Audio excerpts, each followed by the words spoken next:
welcome, formerly Clear Rock team. Glad to have you guys here today. It's super exciting. We got a big closing dinner tonight to celebrate everything, but it's super great to have you guys here, and can't tell you how excited True North, the team, is to welcome our new partners. So thank you all for being here. Thank you. Thank you. I thought we'd maybe jump off today and just start with a little bit of background, maybe introduce yourself, where you came from, how you got in the industry. I've got the blessing of knowing a couple of you guys for a long time, so long history together. But let's just start there. So Ty, maybe you kick it off for us. Yeah, sure. Well, thanks for having us today. We're excited to be here as well. I've, in my career in financial services, and you mentioned that you have some long history with some of us. I'm one of them. I've known Scott and Mark for about 25 years now, I think. That was really my entrance into the financial services area. So you folks were some of the really first firm and first individuals, first professionals giving advice in our industry that I had the opportunity to meet. And we've sort of kept in touch over the years, known you a long while. And I've spent most of my career pre-Clear Rock working for third-party asset management platforms, and then working in the asset management space, going back to the point about having history with individuals. I've had a long history with Royce, about 20 years in my career, and with an asset management firm, Dallas-based, and then later down the way with Chuck, I had another asset management firm, Texas-based as well. We love to build things. It's fun for us. We always strive to sort of continue to get better. Knowing True North as long as some of us have, we've watched you do that. You've done it brilliantly, in our opinion. Well, I love it that you're builders. We like how you build it, your commitment to clients, and it just aligns with a lot of the things that we were also trying to do at Clear Rock over the last 10 years or so.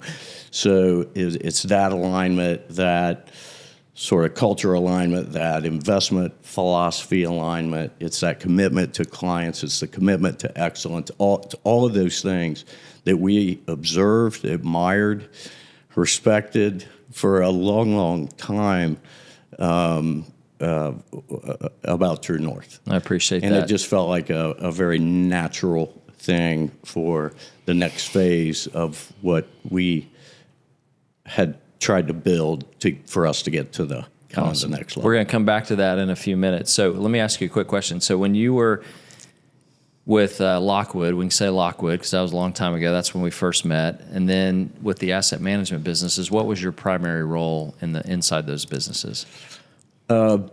Business development, territory management, and in consulting with RIAs, as you know, and particularly on the third-party asset management front in the roles that I played there.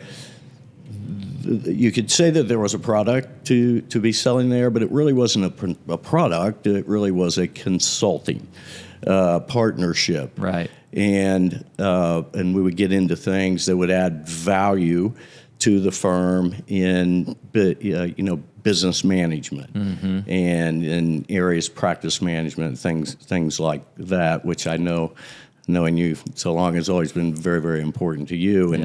And you've been a visionary, I think, and I've watched that firsthand. It's always been interesting. I think it's always been sort of cutting edge, and it's always been building for the client and building for the long health of the organization. I appreciate that. So one question, and then we'll go to Royce. One more question. So what was the catalyst for you to move from the asset management business in kind of a business development consulting role to an advisory business with individual client relationships?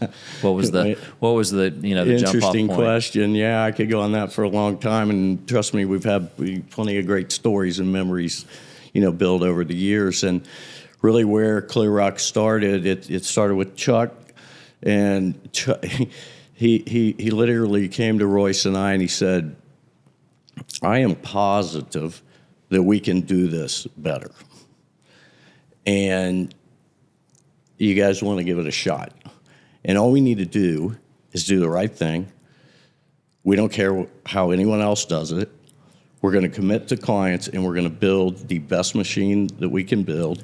And knowing Chuck, that came along with, we don't care how much it costs. It's going to be right, and it will pay off over the long haul. Mm-hmm. And that's what we did. Yeah, that's great. So it was really a conversation, Chuck, approaching you guys at the time. That's okay, right. We'll come back to that in a minute. All right, Royce, give us a little bit of a background for you. And okay. Yeah, well, I think 33 years in the business in Dallas, in the investment business, mostly as a portfolio manager at a couple of different places. The last almost 9 years at Clear Rock, and now at True North. I'm a CFA and a CAIA. I've really been focused on investments my entire career. And building the investment platform at Clear Rock was, one of the proudest, I guess, accomplishments I have. But I also have great respect for a lot of people in our industry. Dhruv is one of those people. And we've been friends for 15 years. I knew him before he joined True North. And he's a great guy, super smart. So I've always hoped to sort of build my career listening to others, hearing innovative ways that people are investing their clients' money, and providing planning and so forth. But, I'll tell you, one of the things that was obvious to me as we spent the last 9 years building very diversified portfolios and heavy users of what we called alternatives. Mm-hmm. True North uses the term diversifiers. But there was a great, very, very congruent way of thinking about the markets, thinking about clients from an investment perspective. Mm-hmm. And so that was a lot of fun. And so I feel good about that. So I'm transitioning from a full-time investment guy who did a lot of client work as well, but transitioning over to really more client-focused, mm-hmm. and also focusing on helping out with new business. So yeah, that's my career. I think I got my CFA 30 years ago, so I'm one of the old guys, and the CAIA later. But I'm hoping we can contribute at True North, both from learning, sharing what we've learned. Yep. But also learning. I'll tell you, last thing I'll say on that, and this is something that our clients will feel over time. We've communicated to them that this will be the case, mm-hmm. and now we deliver. But my confidence that we will deliver is higher than ever. Yeah. So we're a month in, and my confidence level is through the roof. But I'll tell you, as a small firm, our assets were growing because we were getting referrals from clients. Right. We were having great success with new business. It is really tough to keep up on the personnel side. Mm-hmm. And so I'd say that was one of our biggest challenges. Mm-hmm. And that's one of the things that True North solved for us. Mm-hmm. So on the operations side, we've got this incredibly deep team now, account openings, moving money, whatever it may be. And our operations person will be part of that team, yep. And she's done an amazing job for our clients. But just knowing there's such a deep bench there. The investments, which is really important to me, I had great confidence coming in. That was really never, we talked to other firms.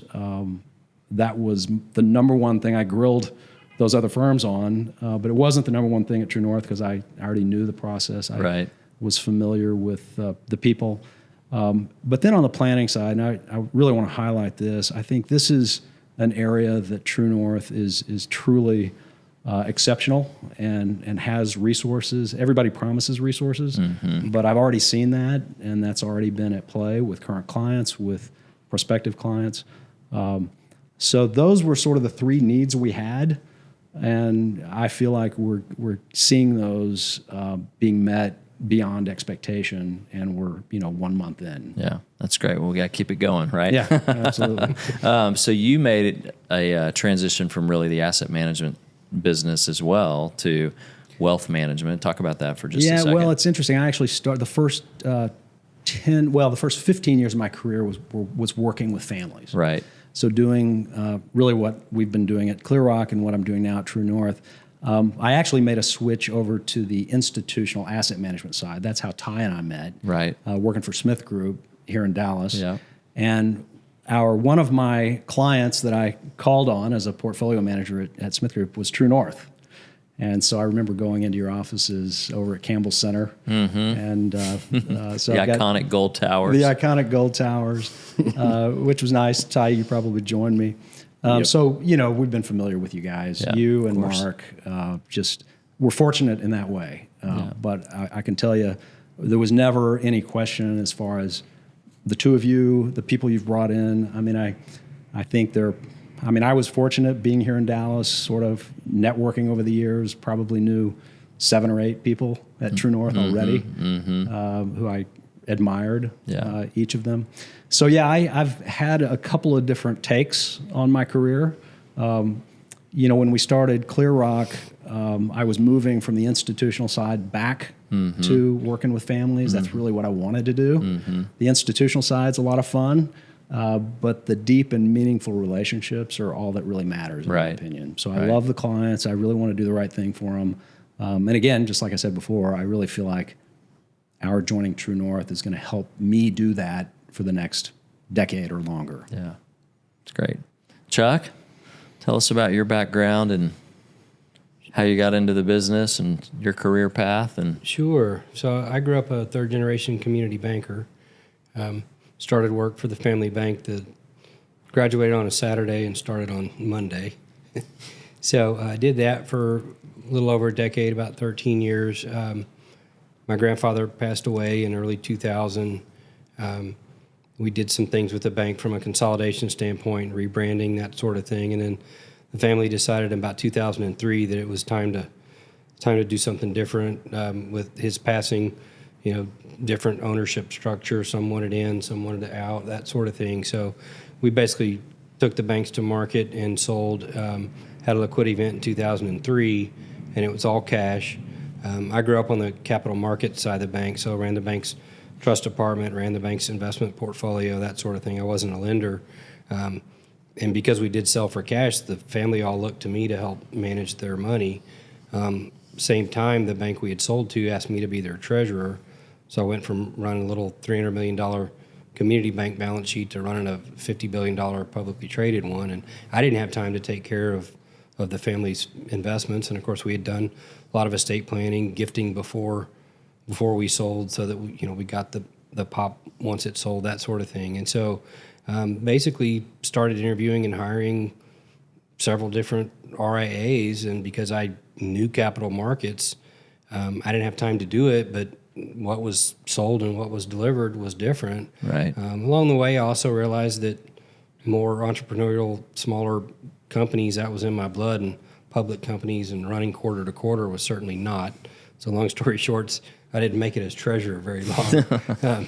So after about a year and a half, 2 years of that, I basically told the family, look, I'm not happy here at the bank, and I really am not happy with the service that we're getting and frankly, the portfolio sophistication. And I think we could do a better job managing our own money if we did it ourselves. And of course, that's the entrepreneur side coming back to me.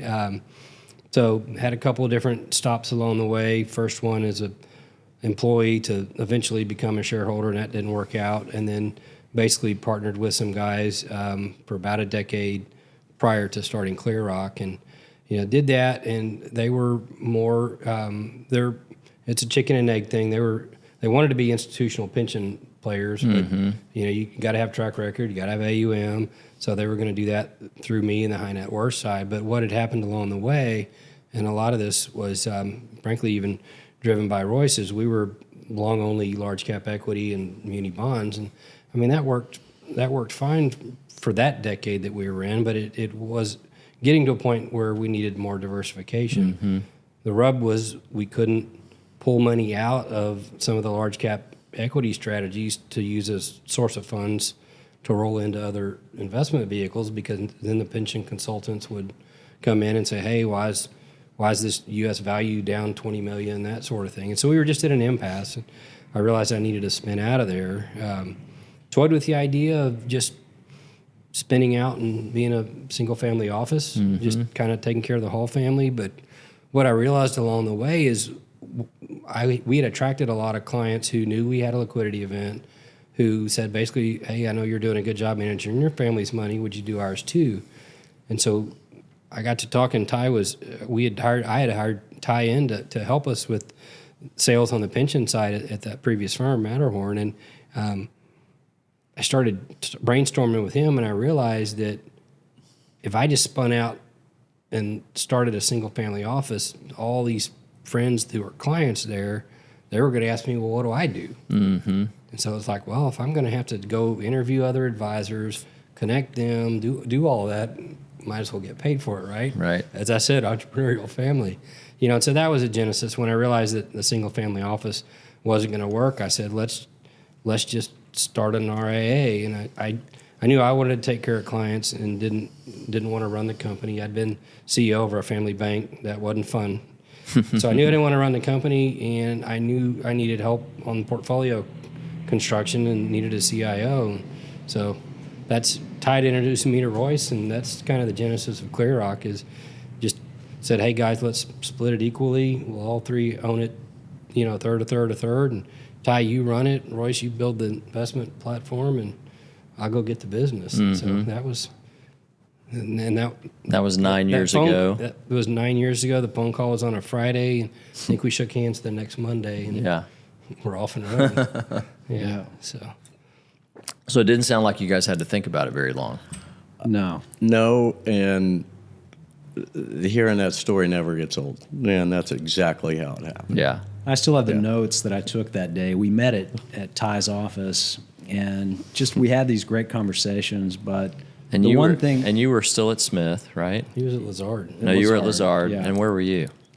I was at Matterhorn. You were there. Okay. With Chuck. Gotcha. Yep. Okay. Yep. But we all took notes, and I remember the reason I kept these notes is we all agreed that if we built a firm that put the clients first, Right. that was the top priority. That's right. And so client first was circled. And being the biggest client, I thought that was a good Yeah, idea. that sounded like a pretty good plan. Made Yeah, sense. yeah, Pretty good that makes plan. sense to me too.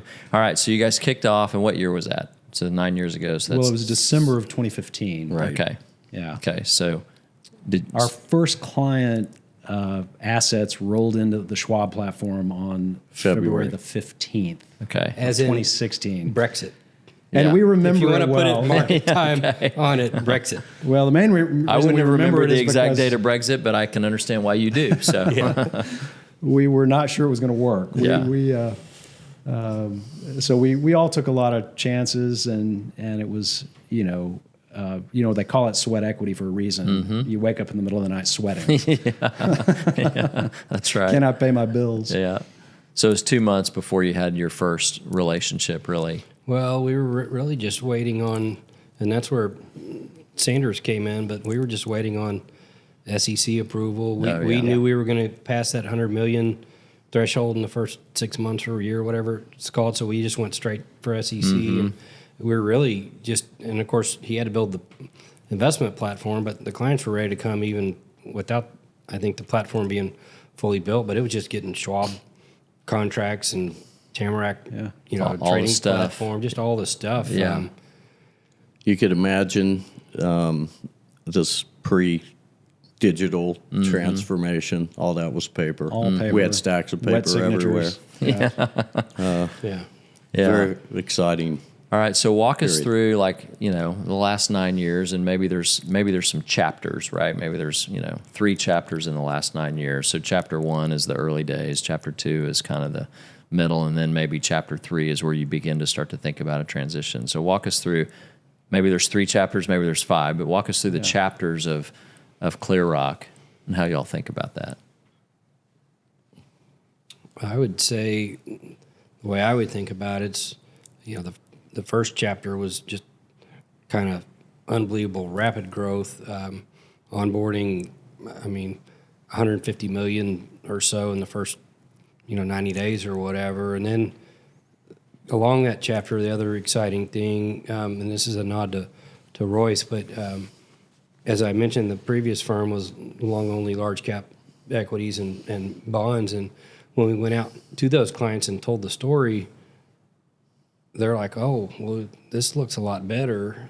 Here, hang on, I got this other account over here, Merrill Lynch. Why don't you take that one? And so we saw the 150 quickly turn into 200 million. And so at that point, we had a little bit of breathing room and could keep the lights on and that sort of thing. Because, it's tough starting one out. But Yeah.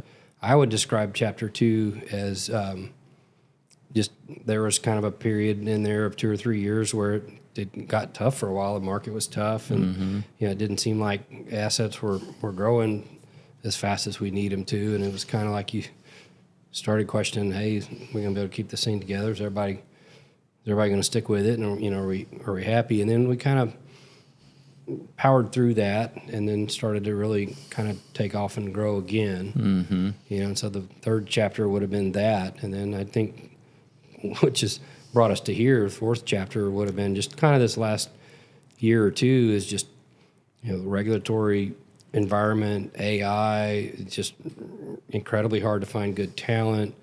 We were growing from referrals from happy clients and felt like everybody was just stretched, and bandwidth was getting to be a challenge. And so we felt like it was time to maybe take a step back from trying to run a company, start a company, run a company, and just completely head internally focused. We had no clue what the market looked like. We didn't know anything about what that meant. Actually, no market knowledge. And so it was kind of like sticking your head up and trying to say, oh, okay, what does this world look like? Yeah. So I think that's pretty typical, because I think when you're in it, day to day, you're head down, and there's a lot of people to take care of, clients and team members and regulatory stuff. There's a lot going on, and so it is hard to.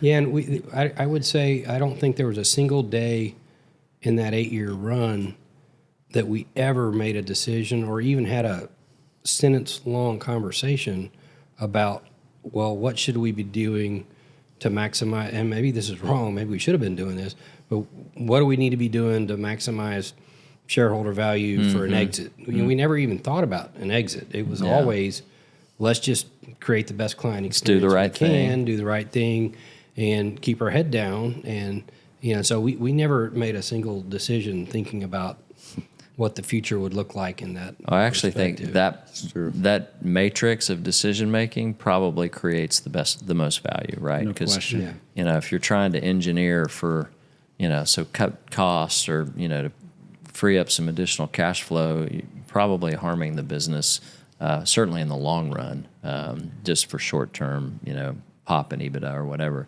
Would you two guys characterize the chapters any differently, or is there a footnote in there? I think Chuck nailed it. We each had our own perspective. I would say one of my challenges in chapter 1, obviously, was building this investment platform, but we introduced alternatives, diversifiers, plus some private equity.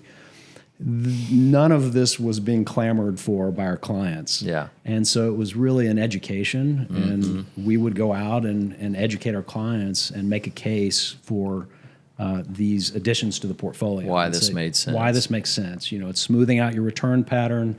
In the case of alternatives and diversifiers, you've got enough assets, you can carve out a piece for a little higher growth. That was the case for private equity. But, and that didn't happen overnight, but it was a fun process. That gets tested when you have tough markets, and we had a few periods along the way. Certainly, COVID tested it. 2022 tested it, as it did for True North, and we had a similar experience with clients. We didn't have a single client call complaining about performance in 2022, and it was because of those diversifiers in the portfolio. Right. So that was, we considered that a success. So that was really, I think, chapter 1, a big part for me was just client education.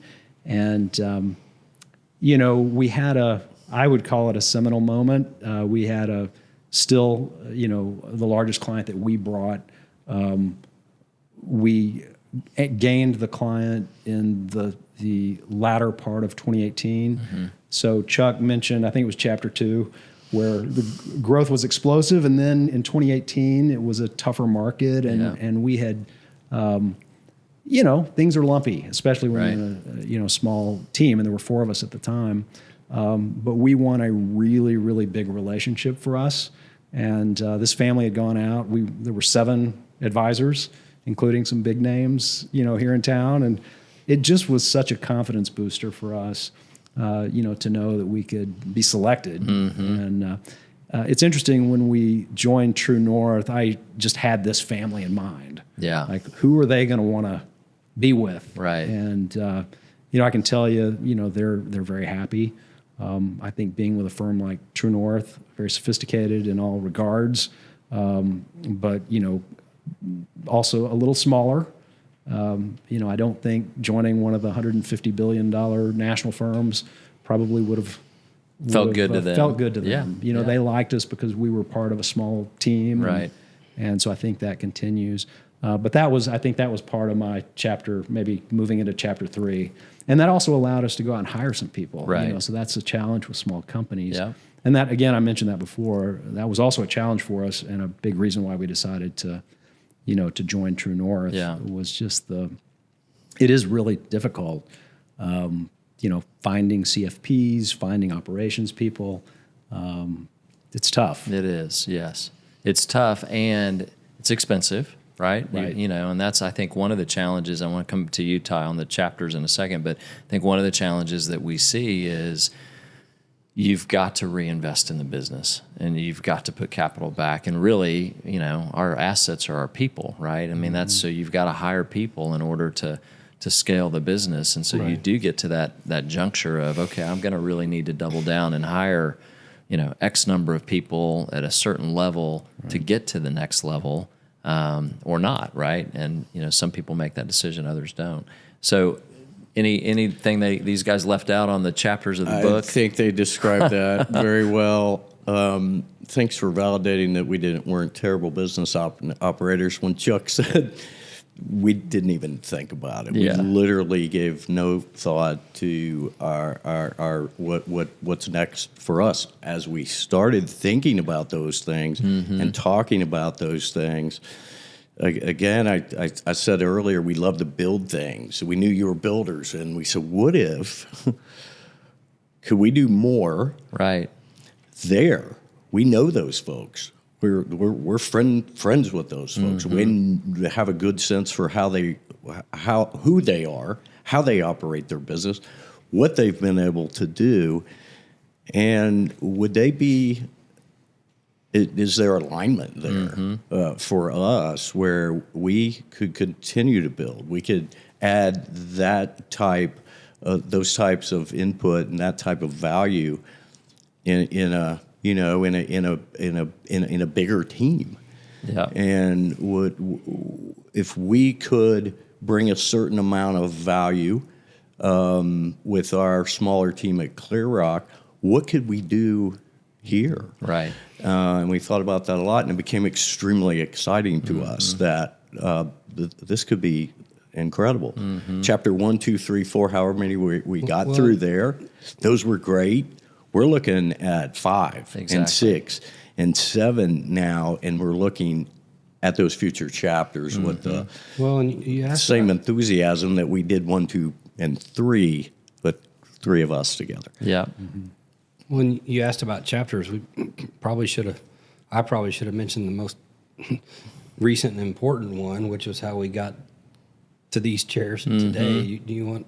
Yeah, hold that thought for one second, because I do want to go there. So I just want to pick up on a couple of things that Ty said that Sure. I think are important. One is I appreciate you talking about the builder aspect, because I think when we think about these opportunities, we're absolutely thinking about how does 1 + 1 = 3, right? It's We think 9. So yeah, or more, right? But most of our industry is in this kind of equity, financial roll up, right? How do we just add in a bunch more cash flow, and we're just going to, it's not really an integrated model; it's an aggregated model. And I always say we're not aggregators, we're integrators. And really, what the spirit of what we're trying to do with you guys, and the next 10 chapters is how do we onboard a new team, figure out where the unique giftedness is, because everybody's got some secret sauce. I mean, you guys have some secret sauce in your business, because you wouldn't have been as successful as you were had you not, right? So what is the secret sauce, and then how can we put that together? We got a little bit of secret sauce too, so how can we put that together and create something even better? So I appreciate you mentioning that, because that is really the spirit of what we're trying to do. And it's, not everybody has to be a BD person. Not everybody has to be the wealth manager. Not everybody has to be the ops person. If there's, That's the beauty of it. yeah, right. So We believe everyone is a genius. Yes. And as leaders of the firm, we thought it was upon us to find that genius in every single person that is there. And we're extremely proud of all of those folks. well, and it's interesting too, listening to you, Royce. Just you're CFA, and the other one, which I can't pronounce, the ACIA. Yeah. And so I mean, you're an investment guy and have been your whole career, but yet I just heard you say I'm going to transition to more client-facing work, and I didn't hear you say you're going to walk away from the investment piece, but this is going to give you the ability to do more of that. Absolutely. And had it been the other way around, if this needed to create the freedom for you to dig in more on the investments, that works too, right? Absolutely. Because Yeah. That's the refreshing part about joining not a big firm. We talk to those guys too, but joining a bigger team is, I mean, look at this stage of our careers, especially, you've learned what you're really good at, and more importantly, what you like to do. And when you're in a small shop, you got to do it all. That's right. You got to juggle all the balls, and wear all the hats. And it was really refreshing, I think, for each one of the three of us to be able to sit down and say, well, they're telling us we can kind of go whichever direction we want to go. You know which one really makes me want to get up and get going? That's right. Well, if this is done right, then there's like an unlocking for everybody, right? Because even the team on the True North side, right? Because now we've got an operations person that's going to be able to provide a little bit of lift for that team, so that team feels lighter, right? So everybody gets a little bit of lift if it's done right. All right, Chuck, let's go back to your final chapter, or the final chapter in the first book, and then we'll move to the first chapter in the new book. But just kind of how you got to the decision. And so we didn't, as I mentioned before, we were just head down running the company. We didn't know anything. So, the first thing we did was, so here we are, this is October 24. So I think it was September last year. We went to the DeVoe conference in, here in Dallas. Got accosted by your partner. Not so subtle. Mr. Gelbach. Have you reminded him of that? Oh, yeah. Okay, good. So, but, coming out of that, we realized we needed some help. And so we interviewed 3 or 4 investment bankers, picked the one that we thought would listen to us, which was not take us out for auction.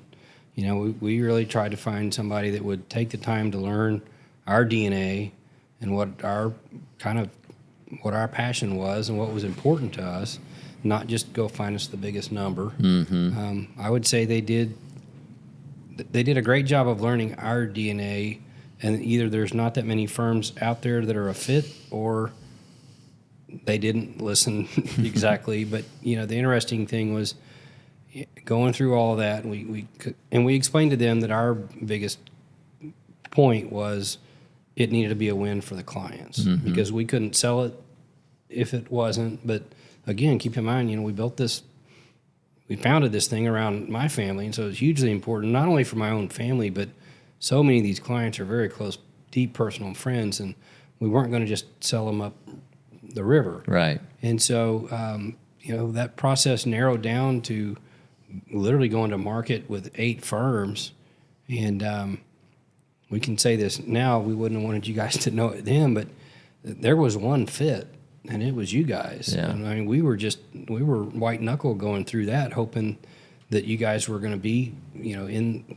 in the Competitive range, and yeah. competitive Yeah, and for in the sure. range, because there wasn't a plan B, and gosh, we looked at some of those companies that were, this might sound arrogant on our part. I'm just proud of what we had done, but we looked at some $50 and $100 billion companies that our investment platform was more sophisticated than theirs was. Mm-hmm. We were going to be stepping backwards on investments Right.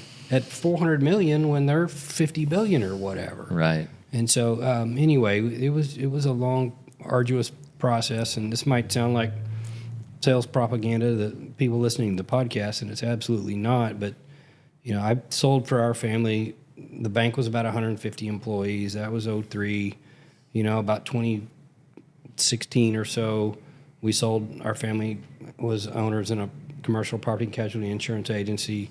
We sold that to some private equity-backed folks in Florida. I've been through 4 or 5 transactions with clients selling companies. One of those was $120 million, and every one of those, I'm getting to the propaganda part, and I don't mean it to sound like that, but every one of those, I watched the deal change from LOI to close. Mm-hmm. And I can't say what the next year looks like, to be determined. I think we're going to do some great things together. But what I could say with real confidence is, and I've never seen this before, and I think our investment bankers would say the same thing. They did say, by the way, that they've never had one close early out of thousands of deals. But you guys never changed a single thing. We never renegotiated price, structure, jobs, employment agreements. I mean, everything you guys came to us with on the front end, that's what y'all delivered on. And along the way, every person at the firm, and again, I apologize for making this sound like propaganda, but it's not. It's just fact of the matter. Truth is, every person at True North has made our whole team individually feel like rock stars. I mean, we just felt like you guys were, we were the greatest thing y'all had ever seen. And it's been a lot, mergers and integration and all Yep. that. It's a lot, right? There's It's a lot. computers and, infrastructure and, trading and just all that stuff. But you guys have really made us feel welcome. Oh, I appreciate you saying that. The team's worked really hard, and they're proud of their work too. And the integration team, which is probably Paula Davis on point, and then lots of people supporting her, Blake Kenny and others. But they've worked really hard on. I will say, a lot of credit needs to go to Wealth Partners because they're our new partner as of January 19th of this year, and Mac and Nicole and that team in particular, amazing. And kind of like you guys, we feel like, I've had, 20, 30, 40, 50 conversations with those guys in the last 9-10 months. And to a conversation, like not one time have I ever walked away from the conversation and thought, oh, I don't really like the way that went. So I think when you're aligned, when there's alignment, there's agreement, and culture fit is there, and everybody's sort of like, okay, let's lock arms and do this. Well, one of the it works things- really well. One of the things that was interesting, speaking of Wealth Partners, the purchase agreement. Yeah. Our advisors had told us, okay, here it comes. Be ready. Be ready. And we had budgeted a really large number for legal fees. Yeah. And we spent half. Yeah. Because the lawyers great. and our advisors basically said, look, this is a really fair deal. So we made almost no changes Yeah, to I the remember, purchase yeah. agreement. And we were ready to. Yeah. But, we didn't don't do tell it. me You were that. lawyered up, ready to go. Yeah. Well, it's interesting that you bring that up because Matt commented, he said, we got very few changes back, Yeah. which again, I think is a testament to Wealth Partners. I mean, they've done Exactly. they've done a lot of transactions for their other platform firms, and so that's part of why we partnered with them, because we're like, these guys have done 110 transactions in the last 6 or 7 years. Like, they know how to write a purchase agreement that's gonna go down the middle, be fair, address the things that need to be addressed, but not be aggressive or overly, whatever. And so I think, having the right partners is super important. I'll just add to that, just to go on record, we feel the same way towards Wealth Partners. Yeah. We felt Absolutely. like Chuck commented on how your team was, made us feel welcome. They were very, very kind to us. it was a stressful time. They helped us through that on every single level. But it is worth mentioning, we felt the same way about Wealth Partners. We were treated extremely fairly. They were great to work with. And no kidding, our advisors commented routinely about, in a complimentary way, about True North, but also about Wealth Partners. Yeah. Well, both entities didn't chip away at us. Yep. Right. I mean, I mentioned the bank and the insurance agency. By the time we closed those, the family was so mad we didn't want to work with Yeah, them. you're so frustrated. We were just ready to leave. Yeah. Yeah. Well, you were we were talking about chapters of the book a minute ago, and you said 5 more chapters or whatever. We talk a lot about innings here, and sometimes the team's like, gosh, True North's been around for 25 years, so we're in the 3rd or 4th or 5th inning. I'm like, no, like we're in the top of the 1st inning, in terms of just what the opportunity is for all of us as we look ahead. And I think Wealth Partners takes that long view, and if we're going to be working together for the next, everybody's got a different timeline in terms of what their career path is, but 10, 15, 20 years, like we don't want to start off, upset with each other. We want to start off with like, okay, let's go make this thing happen together. They told us, because we said we know True North. We don't know many of these other folks. We know them. We know what they're about. And, they came back around and said, you were right. They're the good guys. Yeah. And so they were very complimentary. That's great. That's towards you great. guys. Well, again, super excited about this. We might do this again in a year, so you guys can do a little bit of a postmortem on, how's the first year been? But any final thoughts as we kind of wrap up? Go Bucks. Go Bucks. Royce, anything for you? Go Frogs. I'm just happy to be here. I think I said it before, but we're a month in, and I don't think there's a single regret.